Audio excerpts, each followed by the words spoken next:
তো জান্নাত যেহেতু পবিত্র জায়গা, এজন্য প্রতিটা মানুষের জন্য করণীয় হলো আবশ্যিকভাবে নিজেকে পবিত্র করা।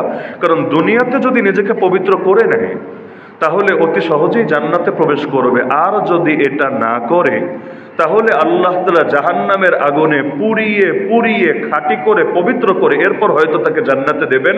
কারণ ঈমান যদি কারো ভেতরে থাকে জান্নাতে যাবেই যাবে, এটাই আমাদের ঈমান, আমাদের আকীদা।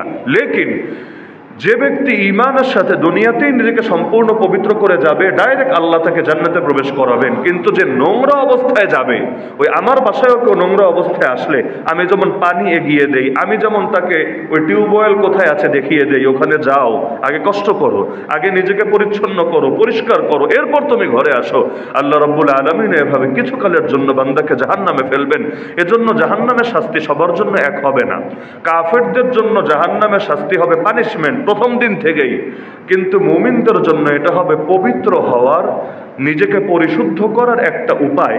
কারণ এই প্রক্রিয়ায় আল্লাহ তাআলা তার অতীতের পাপগুলো ধীরে ধীরে মোচন করতে থাকবেন এবং এক পর্যায়ে তাকে সেখান থেকে মুক্ত করে জান্নাতে দেবেন। হাদিসে আছে, মানুষকে যখন জাহান্নাম থেকে বের করা হবে অবস্থা হবে এমন যেন তারা পুড়ে কয়লার মতো হয়ে গিয়েছে।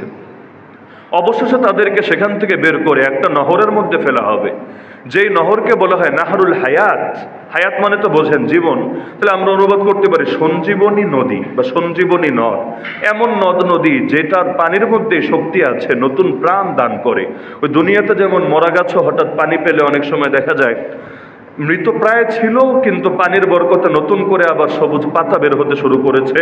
তো একদিকে পুরে কয়লা হয়ে গিয়েছিল, কিন্তু সেই নাহরে হায়াতের মধ্যে ফেলার পরে নতুন করে তার ভেতরে আবারও প্রাণ আসবে, সজীবতা আসবে। যখন থেকে সেখান থেকে বের করবে এক নুরানি চেহারার অধিকারী হয়ে যাবে। তো যেহেতু ঈমান থাকলে জান্নাতে যাওয়া কনফার্ম, ঈমান নিয়ে যদি কেউ মরতে পারে জান্নাতে যাবেই যাবে। কিন্তু কে চায় বা কে কামনা করে যে কিছুকাল জাহান্নামে পুড়ে পবিত্র হয়ে খাঁটি হয়ে এরপর জান্নাতে যাবে? আমার তো ধারণা এখানে কেন, বাংলাদেশে কেন, দুনিয়ার কোনো একটা মানুষ রাজি হবে না এক সেকেন্ড, এক মুহূর্ত, এক চোখের পলক পরিমাণও জাহান্নামে থাকার জন্য। তো যদি এটা না চাই, আমাদের জন্য এক নম্বর এবং সবচাইতে মৌলিক করণীয় হলো নিজেকে পরিচ্ছন্ন করতে হবে, পবিত্র করতে হবে, পরিশুদ্ধ করতে হবে। এজন্য আল্লাহ কোরআনে বলেন কদ আফলাহা মান তাযাক্কা, সফল হয়ে গেছে। সফল হবে এটাও না, সফল হয়ে গেছে ওই ব্যক্তি যে পরিশুদ্ধ হয়েছে। সুতরাং পরিশুদ্ধ হওয়ার কোনো বিকল্প নাই, পুরুষের জন্যও নারীর জন্যও।